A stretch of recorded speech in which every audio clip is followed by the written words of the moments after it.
पिछले पार्ट में हमने देखा कि ब्लिसफुल पैलेस की लीडर एक्स जू बाई और लिटिल सिक्स पर ब्लड एंड फ्लैश अटैक करती है और एक खतरनाक डीमन में ट्रांसफॉर्म हो जाती है।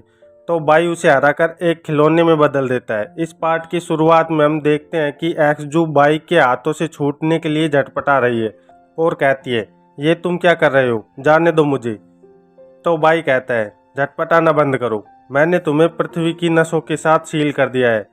अब तुम सिर्फ एक हाथ की कठपुतली हो जो ओरा से फुल भरी हुई है। तो एक्स जू कहती है, तुम मेरे साथ ऐसा नहीं कर सकते, मैं ब्लिसफुल पैलेस की लीडर हूँ, छोड़ दो मुझे। फिर बाई लिटिल सिक्स की ओर देखते हुए कहता है, तो तुम लिटिल सिक्स हो। और सिक्स एटीट्यूड दिखाते हुए बोलती है, हाँ मैं ही हूँ लिटिल सिक्स। फिर बाई एक्स जू को सिक्स की ओर उछालते हुए कहता है, ये मैं तुम्हें दे रहा हूँ, इसका ध्यान रखना।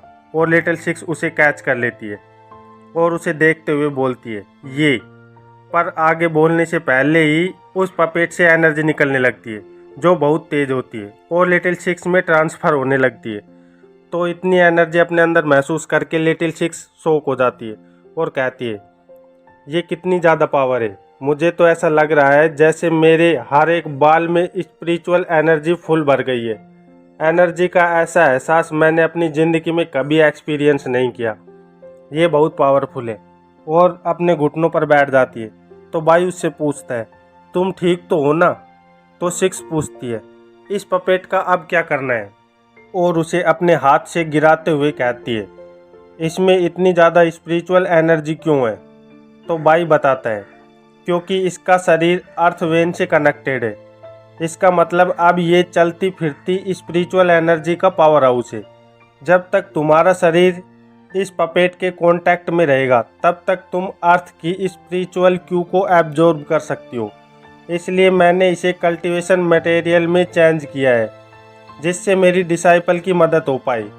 इसलिए ये पपेट मैं तुम्हें दे रहा हूँ ताकि तुम इसे सेफ रख सको।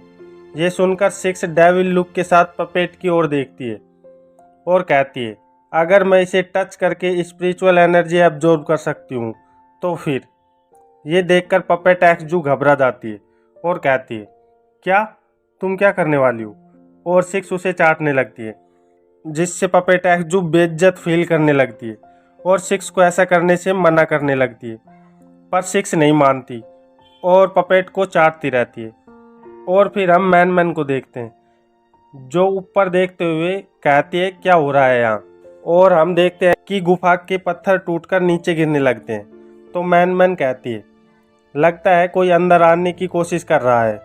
और सू को बोलती है, एनीवे सूल्यू, जैसा कि मैंने अभी कहा, तुम इस ज़िंदगी में भी वही रास्ता मत लेना, मेरी एडवाइस को हमेशा याद रखना।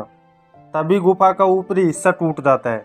तो मैन एक एनर्जी शील्ड बना लेती है जिससे पत्थर टकराकर दूर गिर जाते हैं।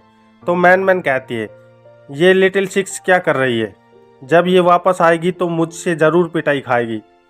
और हम देखते हैं कि ऊपर से बाई नीचे कूदता है और मैन को कहता है, तो वो तुम हो जिसने मेरी डिसाइपल को किडनैप किया है। तो सू बाई को देखकर कहती है, मास्टर। और मैन कहती है, ओह, तो इस जिंदगी में सूलियो के मास्टर तुम हो। बाई हाँ में जवाब देता है। तो मैन कहती है, अगर ऐसी बात है तो तुम्हें भी सू को इमोर्टल कल्टीवेशन छोड़ने की सलाह देनी चाहिए, क्योंकि इमोर्टल कल्टीवेशन बस एक स्कैम है। इसे करते रहने से सू एक बार फिर गलत रास्ते पर चली जाएगी। तो बाई मैन की तरफ बढ़ते हुए एटीट्यूड से कहता है, सो वाट, अगर ये गलत रास्ते पर चली भी गई तो। ये सुनकर मैन चौंक जाती है और कहती है, क्या, ये तुम क्या कह रहे हो। तो बाई कहता है, अच्छा या बुरा ये डेफिनेशन इस दुनिया ने ही बनाई है। इमोर्टल कल्टीवेशन भी इसी तरह इंसान के लिए अच्छा और बुरा होता है। यहाँ तक ये पूरा यूनिवर्स भी हमारे दिल में होता है। यही मैं तुम्हें सिखाऊंगा सू कि कल्टीवेशन की सारी बातें दिल में ही होती है।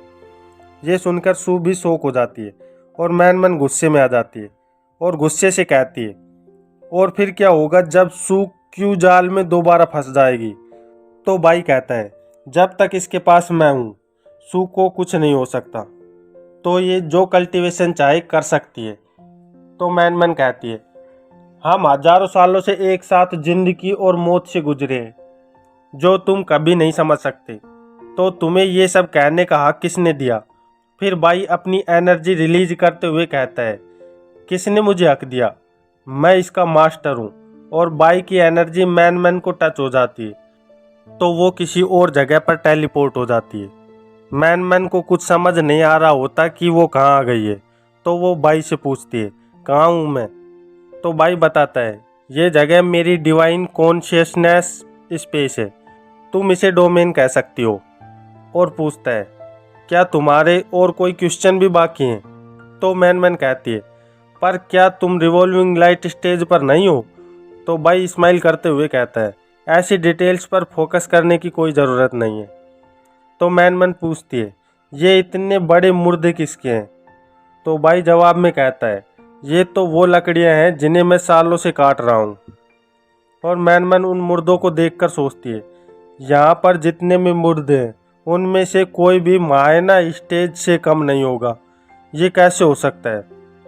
तो बाई कहता है, अब तो तुम्हें मुझ पे भरोसा है ना कि मैं सू का ध्यान रख सकता हूँ। मैं तुम्हें सोचने का थोड़ा वक्त देता हूँ। और एक चुटकी बजाता है, जिससे मैन मैन वापस गुफा में टेलीपोर्ट हो जाती है और सोचती है, मैं अब समझ सकती हूँ कि सूलियू इस चीफ मास्टर पर इतना भरोसा क्यों करती है।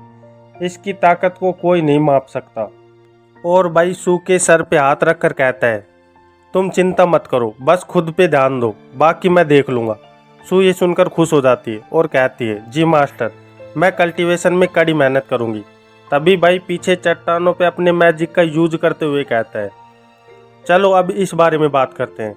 क्या एल्डर कैंग भी तुम्हारे लोगों में से एक है? और हम देखते हैं कि चट्टानों के पीछे कैंग गायब होकर छुपी हुई थी, जो बाई के मैजिक के कारण दिखने लगती है। तो बाई कैंग को कहता है, तुम्हें क्या लगा था कि अगर तुम होली वेपन के यूज से अपनी प्रेजेंस को छुपाओगी तो मैं तुम्हें नहीं ढूंढ पाऊंगा? ये देखकर मैन मैन सोचती है, मैं तो एक अर्थ डीमन हूँ, फिर भी होली वेपन को डिटेक्ट नहीं कर पाई। फिर इसने इस वेपन को कैसे डिटेक्ट कर लिया? और हम देखते हैं कि बाई की एनर्जी रोप कैंग को बांध लेती है।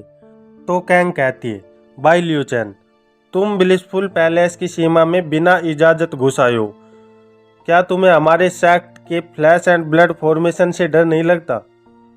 तो बाई पपेट बनी एक्स जू की ओर इशारा करते हुए कहता है, ब्लड एंड फ्लैश फॉर्मेशन, क्या तुम इस बारे में बात कर रही हो? और सिक्स मैन को कहती है, बॉस, क्या तुम इसे छूना चाहती हो? तो मैन कहती है, नहीं, रहने दो, इसे अपने पास रखो। एक्स जू को देखकर एल्डर कैंग के पसीने छूट जाते हैं और वो कहती है, मुझे विश्वास नहीं हो रहा, हमारे सेक्ट की सबसे ताकतवर spell blood and flash formation spell भी तुम्हें नहीं रोक पाई। पर क्या तुम्हें लगता है कि तुम एक एक्चुअल अर्थ इमोर्टल को हरा सकते हो? और अपने सीने में लगा जेड पत्थर तोड़ने लगती है। तो मैन घबराते हुए कहती है, नहीं, हम इसे जेड को तोड़ने नहीं दे सकते। पर एल्डर कैंग उस जेड पत्थर को अपनी एनर्जी से तोड़ देती है और बाई कुछ नहीं करता, सिर्फ देखता रहता है कि अब क्या होने वाला है। और हम देखते हैं कि पत्थर टूटते ही मैन से बंधी चैनें टूटने लगती हैं और उसके अंदर डिमोनिक एनर्जी भरने लगती है। ये देखकर लिटिल सिक्स घबराते हुए कहती है, बॉस अब अपने कंट्रोल खोने वाली है। वो जेड पेंडेंट बॉस से बंधी चैनों को कंट्रोल करता था, उसके टूटते ही ये चैनें भी डिसअपियर हो गई हैं और बॉस पर लगी पाबंदी भी हट गई। और हम देखते हैं कि मैन का रूप बदलने लगता है और उसके मुंह में वैम्पायर जैसे दांत उगाते हैं। तो सिक्स कहती है, बॉस की कॉन्शियसनेस डेथ क्यू के प्रभाव में आ गई है। और सू मैन की ये हालत देखकर जोर से मैन का नाम चिल्लाती है। तो बाई उसे कहता है, घबराने की ज़रूरत नहीं है, मैं यहीं हूँ अभी।